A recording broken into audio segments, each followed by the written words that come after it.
everyone, this is Anand sir and let's start the same topic trigonometry.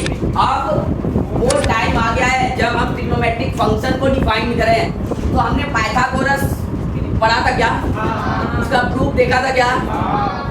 Pythagoras finish हमने perpendicular hypotenuse base को पहचानना सीखा था क्या? मतलब अब ट्रिग्नोमेट्रिक फंक्शन पे अपन पढ़ सकते हैं आगे। अच्छा, ट्रिग्नोमेट्री जो पढ़ते हैं उसकी एप्लीकेशन क्या है तुम्हें पता है? कोई अगर पूछ दे कि भाई चलो ठीक है तुम आनंद सर से ट्रिग्नोमेट्री पढ़ रहे हो, क्या एप्लीकेशन है उसके, क्या जीवन में उसका यूज है, क्यों पढ़ते हो तुम? तो पहली बात सिलेबस में पढ़ना पड़ेगा।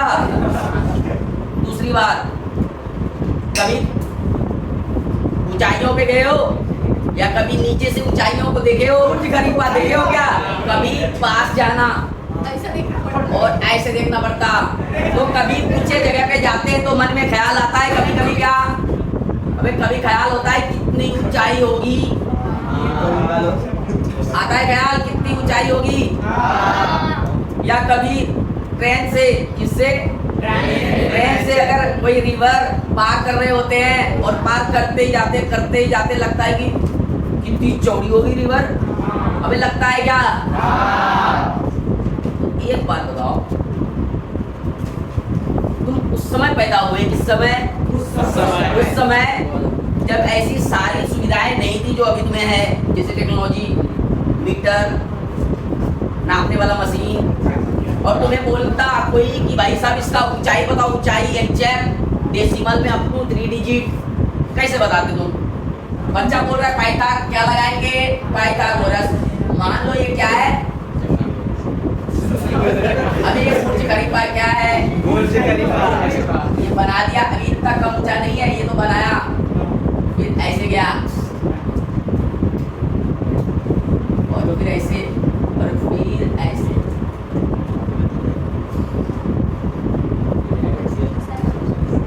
और तुम भाई साहब ये तो ज्यादा बड़ा बना दिया तुमने, तुम और ये भाई साहब बीके, कौन? बीके, वो बीके, ये तुम। अब बताओ कैसे उसका हाइट बताओगे? ये कितना मीटर करे हुए नाप लिए, चलो ठीक है नीचे नाप लोगे तुम, बहुत अच्छे, ये नाप लिए तुमने, क्या कर लिया? नाप लिया। मान लो कुछ है, लेट्स से क्या बोलना है?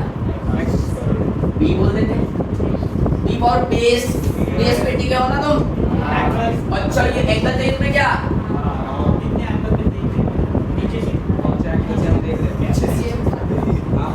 मिल गया तुम्हें एंगल, क्या मिल गया? अबे लेकिन एंगल को मेजर करने के साधन तो होने चाहिए, नहीं था प्रोटेक्टर। कैसे कैसे भाई साहब कैसे?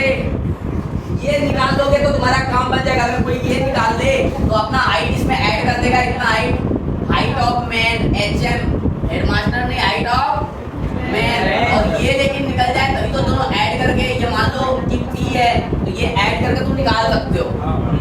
तो एप्लीकेशन ऑफ ट्रिग्नोमेट्री, ये एक एप्लीकेशन है कि हाइट कैलकुलेट करना, हाइट विड्थ कैलकुलेट करना, चौड़ाई इसकी, अबे रिवर की, अरे तो हाइट कैलकुलेट करोगे बीके की, और ऐसी कई सारी चीजें तुम कर सकते हो एप्लीकेशन में। लेकिन करोगे कैसे? कैसे करोगे तुम? आनंद सर चाहे तो बिना किसी एंगल मेजर किए, बिना बुर्ज खलीफा पे चढ़े, बिना किसी को यूज किए 3 या 4 डेसिमल तक बता सकते करेक्ट आंसर। मैं क्या दिमाग लगाऊंगा, तुम्हारे आनंद सर कैसे बैठेंगे? मैं बोलूँगा ये तो अपन कैलकुलेट करते ऊपर तक, लेकिन मैं क्या करूँगा, अपना हाथ के बराबर के छड़ी लूंगा, क्या? और उस छड़ी को ऐसे करके अपने आंख के लेवल पे लाके ऐसे करके ये वाला रेज जो है छड़ी के टॉप से होते होते बुर्ज खलीफा तक पहुंचा दूंगा। कहाँ तक?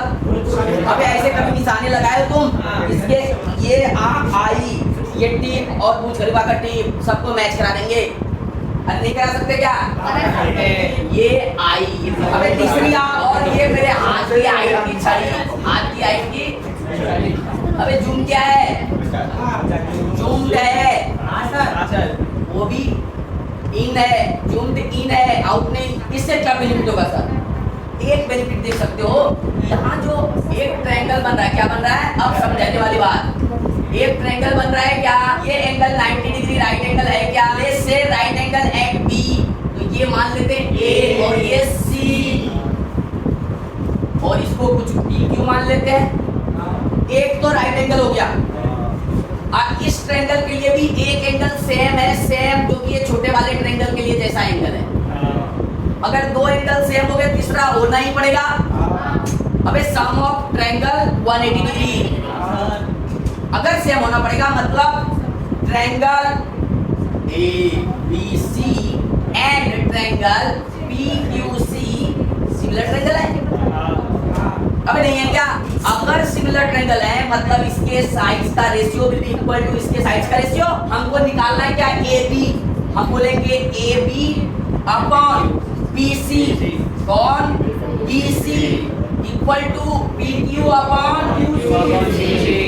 अबे ये हाइट जो है पी क्यू ये तो अपना नॉन है ना, मान लो ये h1 तो h1 तो नॉन है ना।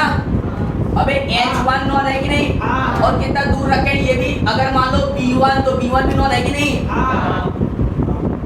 रख देंगे वैल्यू। तो a b निकालना है, bc भी नॉन है, यहाँ से यहाँ तक मेजर कर लेंगे।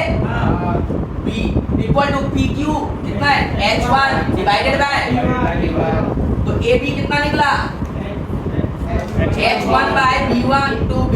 अबे यही निकला ना। और इसमें अगर अपने को हाइट ऑफ बी के चाहिए, हाइट ऑफ बुर्ज खलीफा मतलब बी के चाहिए, तो सीधा सा हिसाब है ए बी प्लस खुद का हाइट ऑफ मैन। अबे निकल गया क्या, एग्जैक्ट एंगल का जरूरत पड़ा क्या, ना बड़ा एंगल का जरूरत, ना बड़ा एंगल का जरूरत। अगर ये थीटा है तो भी अपने को दिक्कत नहीं है। अरे नहीं निकला क्या, तो ये इसका एक तरीका है, एप्लीकेशन है, और ये कई सारे एप्लीकेशन कर सकते हैं अपन ट्रिग्नोमेट्री के हेल्प से। आज थोड़ा सा इसके बारे में पढ़ेंगे। तो हमेशा ये रेशियो ऑफ साइड्स जो है बेसिकली, ये रेशियो ऑफ साइड्स जो है बेसिकली, अपन रेशियो कभी इसका लेते थे, कभी जरूरत पड़ता था नदी की चौड़ाई का, कभी बी से लेते थे, कभी ई से लेते थे। तो अपन सोचे कि यार ऐसे रेशियो खेलते रहेंगे, कब तक जीवन में खेलेंगे, एक समय के बाद रिस्पॉन्सिबिलिटी आ जाती है। हमने सोचा कि कुछ फंक्शंस डिफाइन कर देते हैं। कैसे फंक्शन, ट्रिग्नोमेट्रिक फंक्शन डिफाइन कर देते हैं। तो हमने 3 भाई को डिफाइन किया। कितने भाई को, साइन कॉस टेन, और उसके 3 जुड़वे, 1 अपॉन कॉसेक मतलब सॉरी कॉसेक जो 1 अपॉन साइन होता है, रेसिप्रोकल्स होते हैं। क्या होते हैं, रेसिप्रोकल। तो हमने कुछ ट्रिग्नोमेट्रिक फंक्शन डिफाइन किए। कौन से, कुछ 6 ट्रिग्नोमेट्रिक फंक्शन। कितने, ट्रिग्नोमेट्रिक फंक्शन। एकदम समझते हुए जाना, एक ऊंचाई पर पहुंचेंगे, इससे आसान कुछ नहीं। ट्रिग्नोमेट्रिक फंक्शंस कितने, 6। तो अपन ऐसा बोल सकते हैं there are 6 trigonometric function, there are 6 TF, क्या 6 TF।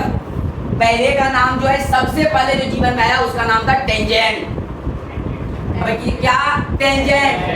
टेंजेंट मतलब 10 ऑफ डब्बा। दूसरा जो जीवन में आया, कॉस ऑफ साइन ऑफ डब्बा, क्या साइन ऑफ डब्बा। और तीसरा क्या आया, और इसी का 3 रेसिप्रोकल आया। क्या आया, 3 रेसिप्रोकल। वो नंबर जब भी रेसिप्रोकल होते हैं तो दोनों का प्रोडक्ट 1 होता है हमेशा जीवन में। लेट्स से अगर कॉन्सेप्ट ऑफ इसका समझ लो, अगर मान लो A and B are reciprocals number. कौन से नंबर, इसका मतलब हुआ A इंटू B कितना होना पड़ेगा। अगर ये रेसिप्रोकल है, अपने को 10 पता है, इसका रेसिप्रोकल का नाम दिया गया कॉट ऑफ डब्बा। इसका रेसिप्रोकल कौन है, कॉट ऑफ डब्बा।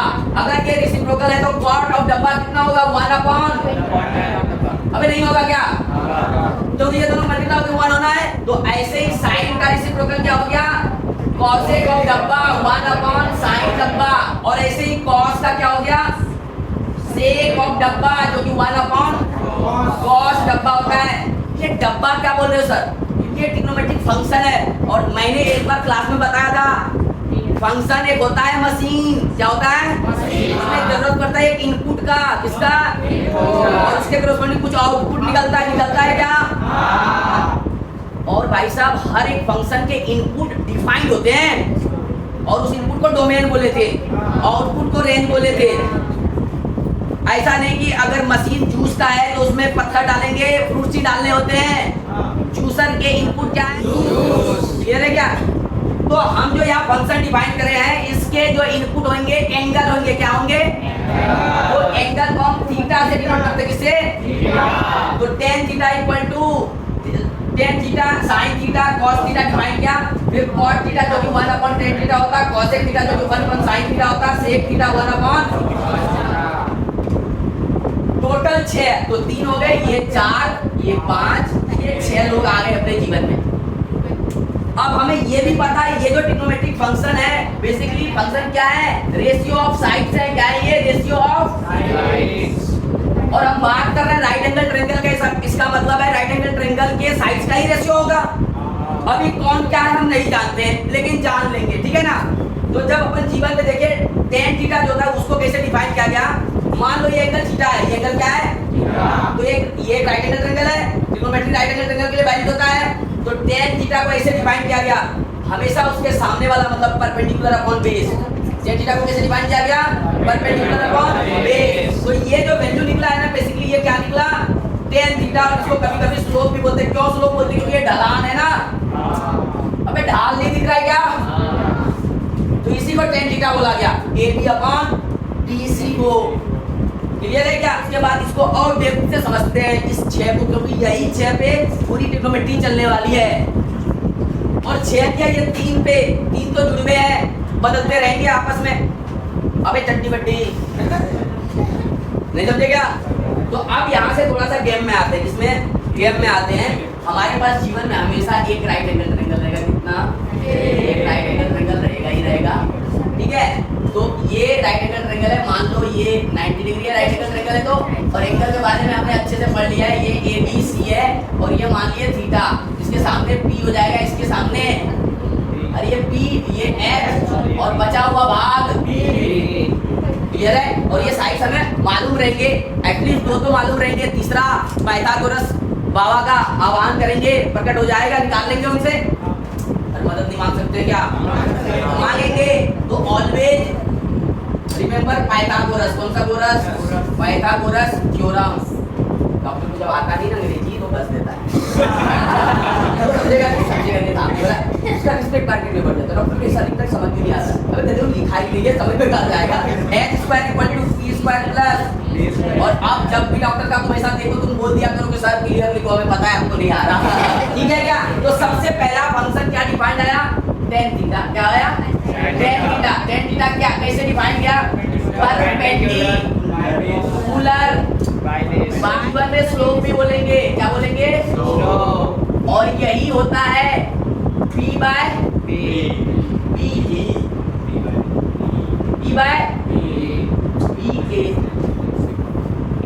उसके बाद जीवन में आया इसका रेसिप्रोकल cot थीटा। तो क्या हो जाएगा? Base by perpendicular. अरे रेसिप्रोकल बेस बाय पोलर, मतलब क्या? b by p। और इसके बाद आया कॉन, साइन और कॉस एक साथ अपोजिट, दोनों जुड़वा है, दोनों जुड़वा है। जुड़वा करने का मतलब सिर्फ 90 डिग्री आगे रहता है, हमेशा साइन 90 डिग्री आगे रहता है। नहीं समझे? बताता हूँ। अपने को पता है tan थीटा बराबर क्या होता है? b बाय और साइन थीटा को जो डिफाइन किया गया जीवन में, कैसे किया गया? p बाय h, मतलब परपेंडिकुलर अपॉन हाइपोटेनस हाइपो। तो ये p बाय h और इसका जुड़वा क्या हो गया? cosec theta. तो ये हो गया हाइपो अपॉन परपेंडिकुलर, जो कि हो जाएगा h बाय p। और उसके बाद आया cos थीटा, ये क्या हो जाएगा? बेस अपॉन, अपन बचपन में काफी पढ़े थे, b बाय h। और उसके बाद आया sec थीटा, हाइपो अपॉन, जो कि हो जाएगा h बाय p। और तुम अब ध्यान से देखोगे तो tan अपने को p बाय b मालूम था, तो अगर दोनों को डिवाइड कर दें h से ऊपर नीचे, कोई दिक्कत क्या? तो ये देखो ध्यान से, क्या बन गया? ये साइन थीटा बाय, मतलब एक रिलेशन तो बना लिए साइन cos tan में। tan थीटा बराबर क्या होगा sin theta upon cos theta. अबे क्लियर है क्या? अब मान लो तुम्हें जीवन में दे दिया कभी क्या दे देगा कि मान लो ये दे दिया कि भाई साहब ये 5 है, ये बोल देगा 12 है, तो बोलेगा सारे वैल्यू निकालो, निकाल लेंगे क्या? अरे 5 12 को यहाँ रख देंगे, h निकाल लेंगे, दे रहेगा, निकाल के देखना अच्छा लगेगा। और उसके बाद अब पी बी या जाके सारे वैल्यू नहीं आ जाएंगे क्या? तो ये सारे वैल्यू एक तरह के रेशियो हैं, किसके हैं? रेशियो, साइड्स के रेशियो हैं। तो ये सारे यूनिटलेस होते हैं, क्या होते हैं? रेशियो का क्या यूनिट बे? रेशियो का क्या यूनिट? ऐसा नहीं बोलते ना tan theta equal to meter, ना ना ना, इससे रेशियो साइड्स का रेशियो, तो साइड का मीटर अपॉन मीटर कट गया, एक नंबर बचा बस, ठीक है। फिर इसके वैल्यूज निकालने के लिए बहुत क्रियाकलाप इसका बाकी है, क्योंकि इनपुट थीटा है। अब क्या करेंगे, इस थीटा का अलग अलग value 30 degree 10 degree 15 degree 18 degree सबके लिए वैल्यू देख चेक करेंगे, सबके लिए वैल्यू चेक करेंगे, 22 डिग्री 22.5 डिग्री सबके लिए। तो अब हम सारे साइन, अब देखो कोई अगर किसी मान लो कि 1/2 आया, मान लो 1/2 आया, किसका वैल्यू? मान लो कि साइन थीटा का वैल्यू 1/2 आया, इसका मतलब there will be a right angle triangle which one angle will be theta, but ये वाला जो चीज है ये तो सिंपलीफाइड वर्जन होगा, कटा पिटा हुआ। हो सकता है ये 10/20 हो सकता है 25/50 हो सकता है कि 1000/2000 हो, अबे कुछ भी हो सकता है। इसका मतलब अगर जनरलाइज करें चीजों को, इसका मतलब अपने को ये भी पता है कि ऊपर वाला p और नीचे वाला, तो अगर हम p/h है तो इसमें एक k चिपका देते थे क्या बचपन में, कोई भी एक कांस्टेंट जो कि कट गया होगा, नहीं समझा? अबे 1/2 तो है ना, तो वो तो सिंपलीफाइड वर्जन होगा ना, हो सकता है वो 10/20 हो 25/50, हमको कैसे पता? तो हम उसके साथ एक k कांस्टेंट मल्टीप्लाई करके रख देते ऊपर नीचे सेम, जो कि कट गया होगा। इसका मतलब p जो होगा वो 1k होगा और h जो होगा 2k होगा। अब k के टर्म में b निकाल सकते अपन, जैसे पाइथागोरस, और जैसे ये निकला तो ये तरह से ट्रायंगल फिक्स हो गया, नहीं फिक्स हुआ क्या? अरे साइड फिक्स कर देंगे ट्रायंगल फिक्स हो जाएगा। हाँ साइड चेंज करोगे तो ट्रायंगल चेंज हो सकते हैं, और इसी रेशियो के कई सारे ट्रायंगल हो सकते हैं। अरे इसी को थोड़ा बड़ा कर देंगे, ऐसे हो सकते हैं कि नहीं? और ऐसे सारे ट्रायंगल को सिमिलर ट्रायंगल बोलते हैं, क्लियर है? Not identical triangle. आइडेंटिकल क्या होते हैं? सारे चीज सेम होते हैं, एंगल साइड्स एवरीथिंग। और सिमिलर का कंडीशन तुमको पता है बहुत सारे, तो अपन ऐसा सोच सकते हैं। लेकिन एक बात तुम देखना, सारे ट्रायंगल के एंगल सेम होंगे 1/2 वाले के। इसका मतलब सर अगर हम कुछ स्टैंडर्ड एंगल को पहचान लेते हैं और उसके वैल्यू अगर याद रख सकते हैं तो काफी हेल्प मिल जाएगा साइड्स को कैलकुलेट करने में। हमेशा रेशियो नहीं खेलना पड़ेगा, वो रेशियो को चिपकाएंगे, मल्टीप्लाई करके गैप ओवर कर देंगे, नहीं समझे? तो ऐसे ही देयर आर 5 स्टैंडर्ड एंगल, क्या क्या है? 0 degree, 30 degree, 45 degree, 60 degree, 90 degree, बस इतना। तो ये सारे एंगल पे हम 6 जो ट्रिग्नोमेट्रिक फंक्शन पढ़े हैं सारे के वैल्यू हमको पता करना है, यही अपना अगला टारगेट रहेगा।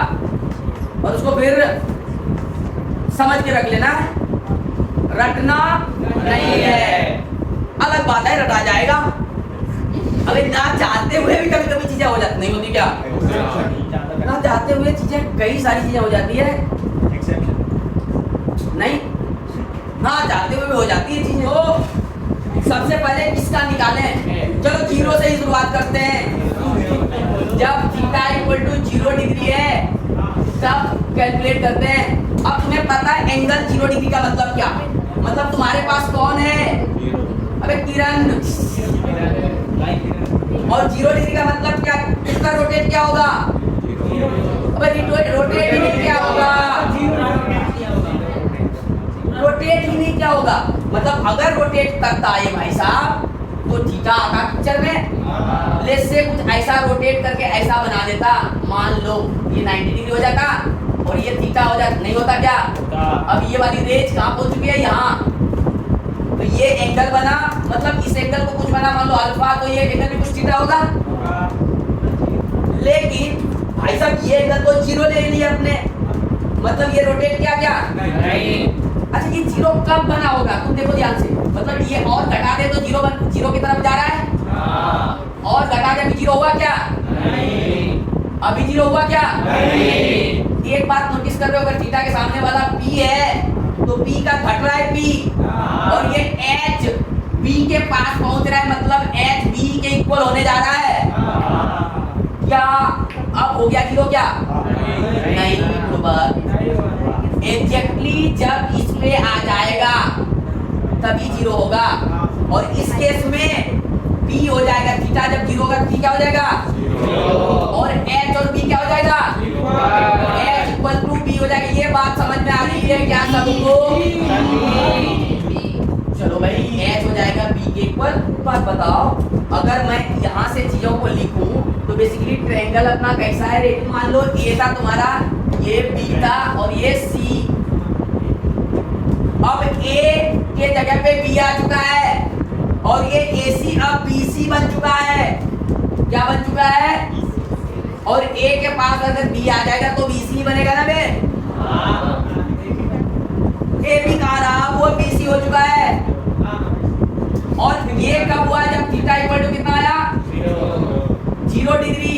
और इसके साथ ही कुछ घटनाएं घटी, जैसे B इक्वल टू H, जैसे B इक्वल टू और P इक्वल टू 0। ये बात समझ में आ रहा है क्या?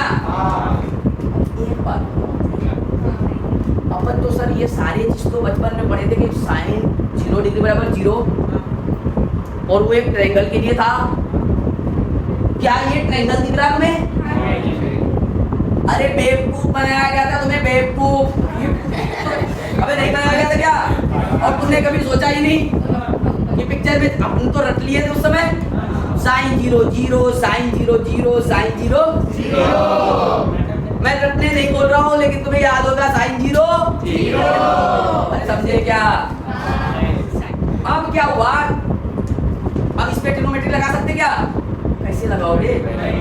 अबे देखो, ये तुम्हारी किरण और ये दूसरी किरण, किरण 1 किरण 2, या यही किरण तुम्हारे पास एक ही किरण है, भले शांत बैठी हुई थी, अब इसमें रोटेशन घुमाव आया। क्या आया? घुमाव। तो ये आगे जैसे बढ़ेगा तो एंगल कौन बनेगा? किरण घूमेगी तो कौन आएगा? किरण घूमेगी तो अरे रेज घूमेगी, when rays will rotate angle will form, right? और एंगल फॉर्म होगा तो एक राइट एंगल ट्रायंगल बनेगा। अगर यहाँ से तुम डाल दो परपेंडिकुलर, बनेगा क्या? बन रहा है क्या? बन रहा है क्या? बन रहा है क्या? अबे जब यही ऐसे हो गया तो ट्रायंगल है क्या ये? इसे line, this is a line. सब लोग सारे मैथमेटिशियन एक साथ बैठे, ये तो अपन तो सबको बुड़बक बना रहे हैं बे। हाँ बात तो सही है। ऐसा करते हैं, मान लेते हैं कुछ 0 डिग्री वाला ट्रायंगल। क्या मान लेते हैं? 0 डिग्री वाला ट्रायंगल, बेसिकली एकदम छोटा सा, एकदम छोटा सा रहेगा, मतलब 0 डिग्री से थोड़ा सा बड़ा होगा तो फिर P आएगा, P आएगा तो वैल्यू 0 नहीं होगा। लेकिन अपन क्या मान ले? 0 डिग्री वाला मतलब ऐसा वाला, ठीक है? और फिर साइन के सारे फॉर्मूले लगा दिए जो डिफाइन किया था P/H वाला। तो देखते हैं यहाँ से साइन थीटा निकालूं क्या? व्हेन थीटा इक्वल टू 0, इसमें सारे चीज कैलकुलेट कर लेते हैं एक बार। तो साइन कितना डाल रहे हैं इनपुट? 0 डिग्री। तो साइन थीटा होता क्या अपने को पता है? Sine theta will be P/H। अब साइन डाल दिया अपन कितना? 0 डिग्री। 0 डिग्री के केस में अपने पास हुआ था क्या? P क्या हो गया था? 0। और H ही रहा, तो 0 को किसी भी नंबर से डिवाइड करेंगे कितना आएगा? 0। इसीलिए साइन 0 आ गया था। अब cos 0 को देखते हैं, तो cos थीटा अपने को पता है क्या? cos थीटा क्या होता है? B/H। अब इनपुट कितना डाल रहे हैं? B कितना हो चुका है 0 पर? H के बराबर, मतलब B हो चुका है, H डिवाइड कर रहे हैं, H से करके कितना आ गया? इसीलिए cos 0 डिग्री 1 हुआ था। अबे नहीं समझे क्या? इसके बाद आता है कौन? tan। तो tan थीटा क्या पढ़े थे? B/B। अरे P हो गया 0। कब? जब tan 0 डिग्री में नॉट डिफाइन नहीं होता, देख लो। tan 0 डाले तो P क्या हो गया है? अबे P 0 नहीं हुआ क्या? डिवाइड किसे करेंगे? B। तो B से B भी एक फाइनाइट नंबर है 0। और एक बार ये पता चल गया इसका रेसिप्रोकल सारे पता चल जाएंगे क्या? निकाल लेते हैं, निकाल लेते हैं। तो साइन का कोसेक, तो कोसेक 0 डिग्री कितना आ जाएगा? तो कुछ नहीं है तो 0.1 मान सकते हैं। तो 1/0 हो जाएगा रेसिप्रोकल, और 1/0 को क्या बोलते हैं? तो ये बात है नॉट डिफाइंड, ये इंफिनिटी नहीं है भाई, ये इंफिनिटी वाला not defined is not this not defined. वो इंफिनिटी एक बड़ा नंबर लेते हैं अपन, कंफ्यूज मत नहीं होना। हाँ अपन यूज करते हैं ये इंफिनिटी कभी कभी, लेकिन दोनों को समझना कि क्या है क्वांटिटी बाय अंदर, और वो अच्छे से बेसिक मैथमेटिक्स में डिस्कस कर चुके हैं। क्लियर है क्या? अबे बेसिक मैथमेटिक्स में पूरा क्लास डिस्कस किया इसी चीजों को। अब चलते हैं cos, cos का उल्टा sec 0। अबे 1/0 क्यों नॉट डिफाइंड है ये समझाया थे कि नहीं? ये इंफिनिटी और ये नॉट डिफाइंड दोनों डिफरेंट है। फील करो चीजों को, और फील अच्छे से करवाए थे। किसी को दिक्कत है यूट्यूब वाले, हमारे बेसिक मैथमेटिक्स को रेफर करो। तो 1 का रेसिप्रोकल क्या होगा रे? 1 इंच होगा, और tan 0 का क्या हो जाएगा? cot 0। cot 0 अगर ये 0.1 है तो ये 1/0 फिर से क्या हो गया? अबे समझेगा। तो 0 डिग्री का कांड हो गया क्या? हो गया। 6 के 6 निकाल दिए। अब 0 के बाद बढ़ेंगे किस पे? 90 पे बढ़ चलेंगे। चैनल को शेयर लाइक करो, है ना, और सब्सक्राइब करो, और जाते जाते घंटा दबाओ।